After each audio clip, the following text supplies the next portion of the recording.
Let's talk about Alina Habba's latest fatal error where she misrepresented the law to the jury in the defamation trial against Donald Trump that just completed week one, brought by E Jean Carroll. By the way, I'm Ben Meiselas. This is the MeidasTouch Network. So Alina Habba told the jury in her opening statements that the law imposes a duty on victims who have been defamed to mitigate their damages, and that E Jean Carroll has not fulfilled her duty to mitigate and has exacerbated her own damages by going on TV and by E Jean Carroll saying that what Donald Trump has been saying about her is false and that she is a victim of Donald Trump's sexual assault. And according to Alina Habba, E Jean Carroll's violated her duty to mitigate by doing that. And on its face, that didn't really make a lot of sense. So Judge Kaplan told the parties over the weekend after the first week of trial concluded, can you please give me the New York law on the issue of a duty to mitigate for those who are intentionally and maliciously defamed the way we've already determined that E Jean Carroll was? And sure enough, the law does not impose a duty to mitigate. In other words, Alina Habba falsely told the jury what the law says when the law doesn't say that. That's not what the law said. Also, what became clear in this briefing is that Alina Habba also failed to assert duty to mitigate as an affirmative defense in any of her pleadings. So even if New York law recognized that there was a duty to mitigate defamation damages by victims of defamatory statements, Alina Habba once again would have waived that affirmative defense. And let's just take a look at the briefing here where I can kind of show you that point. So first off, what did Alina Habba say during her opening statement? She said, I need you as a jury, because she's talking to the jury in her opening statements, I need you as a jury to remember this. And this is a very important point. Ms. Carroll had a duty to minimize the effect of these statements, not exacerbate them, as I will show she did when she ignored that duty, and she did the exact opposite and still does today. So when E Jean Carroll stands up for herself and talks about being the victim of abuse and rape by Donald Trump, Alina Habba says that E Jean Carroll has violated her duty to mitigate and has exacerbated her own damages against herself. In other words, what Alina Habba, I guess, is saying is that victims of sexual abuse who have been defamed need to be quiet about it. Because if they speak up about it, they will exacerbate their damages, which makes no sense because one of the things that victims of defamation can do is resort to what's called self-help and go out there and basically say that the defamatory statements against them are false. And if that would be used against them, the whole thing makes the whole law would otherwise make no sense. But here's what Alina Habba said as well. Habba repeatedly claimed that Ms. Carroll had a legal duty to mitigate or minimize the damages that resulted from Mr. Trump's defamatory statements. She had a duty to minimize the effects. It's not my client. It's not Mr. Trump's duty. That's hers. Ms. Habba further argued that Ms. Carroll violated that supposed duty by publicly stating Mr. Trump's claims were false. For example, Ms. Habba asserted as follows, and it says, I need you as a jury to remember this, that portion right there. So the judge went to the parties, please brief this issue, and it turns out that New York law specifically states that where you're dealing with what's called an intentional tort, where the defamation is done intentionally and with malice, there is no duty to mitigate. It would place victims in an untenable situation. And then if the victim went out there and then made a statement that what the abuser, what the defamer or the abuser said was false, then you're going to blame the victim for that. It would just simply make no sense at all. And that's what Roberta Kaplan, E Jean Carroll's lawyers, pointed out. But when you go to Alina Habba's brief, it's so disingenuous. Habba's such a horrible lawyer. It's sometimes hard for me to just even process or articulate what a bad lawyer Habba is. So when I'm looking at Alina Habba's brief on the issue of, is there a duty to mitigate? And here's what Habba said. She said, plaintiff had an affirmative, non-waivable duty to minimize the effect of the alleged defamation. So Donald Trump can just defame her, rape her, and then it's on her. And it's E. Jean Carroll's fault, basically what Alina Habba was arguing. And then it says, the court previously acknowledged that the New York law requires plaintiffs to use reasonable and proper effects to minimize the effects of defamation. And when you look at this, it just cites a whole bunch of a whole paragraph of cases without even really explaining what any of these cases are. Just a messy brief.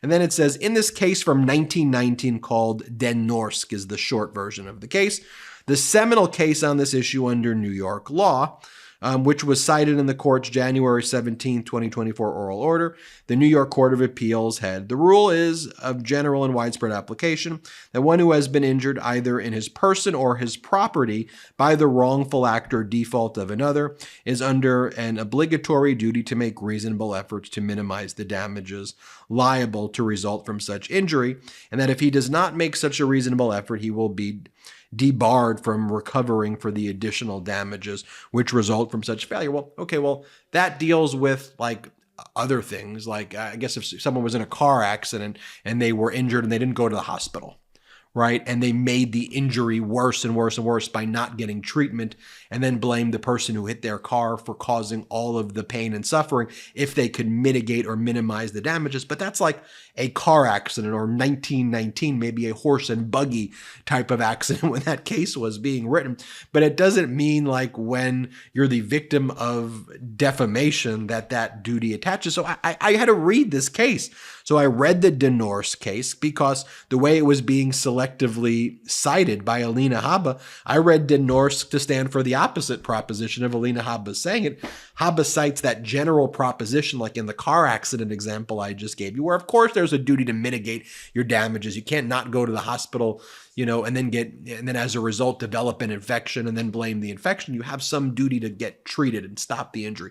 But that didn't apply to defamation. And Den Norsk, this case that Alina Habba cites, says the exact opposite of what Alina Habba said. So that just was like a red flag. It's like you're just misciting what the case stands for. Did you know that your temperature at night can have one of the greatest impacts on your sleep quality? If you wake up too hot or too cold, I highly recommend that you check out Miracle Made's bed sheets. Inspired by NASA, Miracle Made uses silver-infused fabrics and makes temperature-regulating bedding so you can sleep at that perfect temperature all night long. Now, using silver-infused fabrics originally inspired by NASA, Miracle Made sheets are thermoregulating and designed to keep you at that perfect temperature all night so you get better sleep every night. These sheets are infused with silver that prevent up to 99.7% of bacterial growth, leaving them to stay cleaner and fresh 3 times longer than other sheets. No more gross odors. Miracle sheets are luxuriously comfortable without the high price tag of other luxury brands and feel as nice, if not nicer, than the bed sheets used by some 5-star hotels. Stop sleeping on bacteria. Bacteria can clog your pores, causing breakouts and acne. Sleep clean with Miracle. Go to trymiracle.com/Meidas to try Miracle Made sheets today. And whether you're buying them for yourself or as a gift for a loved one, if you order today, you can save over 40%. And if you use our promo code Meidas at checkout, you'll get 3 free towels and save an extra 20%.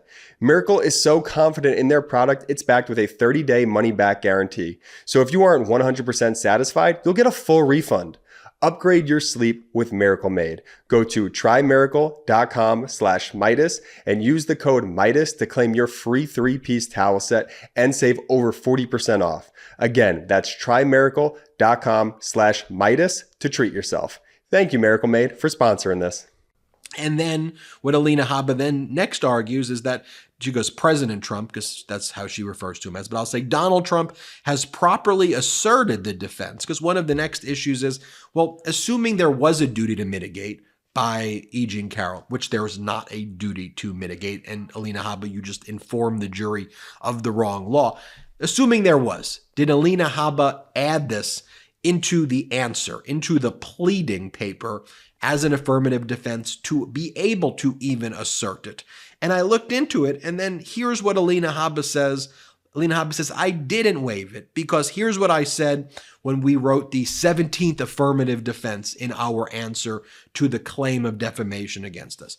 Here, similarly, the 17th affirmative defense of Donald Trump's amended answer states the following, and this is what Alina Habba says constitutes the affirmative defense of mitigation. Quote, neither defendant nor the challenge statements proximately caused any injury that the plaintiff allegedly suffered. Throughout the trial, when the defense has argued that Ms. Carroll failed to minimize the effect of any alleged defamation, the argument has largely been one of causation. Did you notice that in that quote I gave you, it didn't use any of the words mitigation? If you were going to assert mitigation as an affirmative defense, you know what you would say? Mitigation. You would say, defendant hereby asserts for affirmative defense number 17, mitigation and a failure to mitigate, not neither defendant nor the challenge statements proximately caused any injury.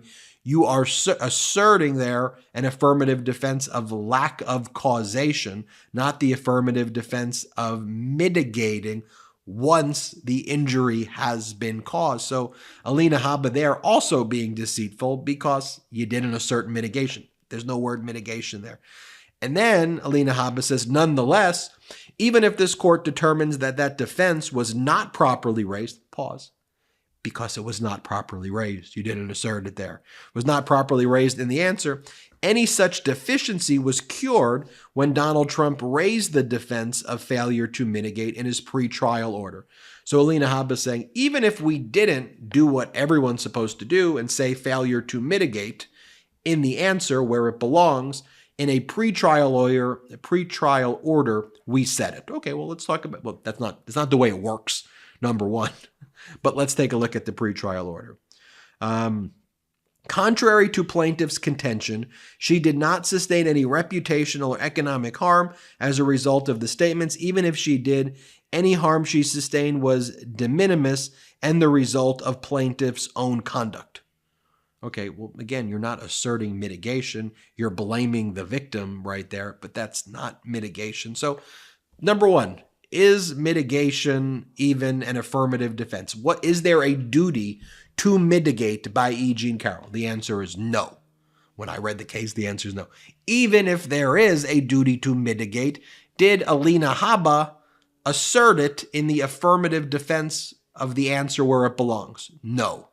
So then Alina Habba says, but I put it in the pretrial order. So I look at the pretrial order. And the pretrial order doesn't say mitigation. It blames the victim. It doesn't say anything about mitigation at all. So no, it doesn't. It's not the law, and you never asserted it even if it was the law. And thankfully, E. Jean Carroll's lawyer, Roberta Kaplan's, they're smart and they just write the same thing. This is what they say. No such mitigation of damages defense to defamation exists under New York law, and alternatively, Mr. Trump, defendant Trump, waived such any argument. We respectfully request that the court issue a curative instruction to the jury prior to closing arguments. Our proposed curative instruction is attached to this letter for the court's consideration. Tell the jury that mitigation is not an affirmative defense and that what Alina Habba said was false and just untrue. So if you go into just like what the law is, first, in making arguments to the jury about a duty to mitigate in her opening, Ms. Habba egregiously misdescribed the law. As the Supreme Court has explained, the first remedy of any victim of defamation is self-help, using available opportunities to contradict the lie. If Ms. Habba's position were correct, then engaging in such self-help, in other words, publicly stating that the defamatory attacks are false, would itself violate a legal duty. Neither precedent nor common sense supports that claim, and it would be particularly shocking to hold that survivors of sexual abuse must keep silent even as their abuser defames them publicly.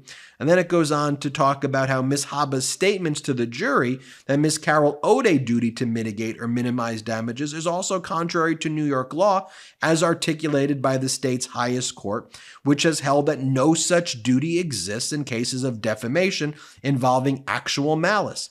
As Your Honor correctly noted in addressing a claim of libel, the New York Court of Appeal held more than 100 years ago that there is no obligatory burden for victims of defamation and other intentional torts to avert the injurious consequences of a tortfeasor's misconduct. That's the law that Alina Habba doesn't cite. Alina Habba cites the other proposition in the case, which doesn't deal with defamation with malice. And so it's on so many levels, as you can see, It's horrible lawyering. It's misinforming the courts. Frankly, I believe it's sanctionable conduct. And Habba just lies to the jury. So what do I think is going to happen? There's going to be what's called a curative instruction. I think federal Judge Kaplan's going to tell the jury that what you heard Ms. Habba say was false. It was inaccurate. There is no duty to mitigate, and it was not true. You must disregard everything Ms. Habba said about that. That's what will happen. Just horrible lawyering by Alina Habba. Just the worst of the worst. And once again, showing you failed to even assert it in your answer. You waived it again, the same way you didn't assert absolute presidential immunity in the answer and waive that. I know there's lots of lawyer jokes out there already, but this is some next level stuff. I'm Ben Meiselas from the MeidasTouch Network. Hit subscribe. We're on our way to 2 million subscribers thanks to your support. Let's get there together. Let's try to get there soon, huh? Thank you so much for watching. Hey Meidas Mighty, love this report? Continue the conversation by following us on Instagram @MeidasTouch to keep up with the most important news of the day. What are you waiting for? Follow us now.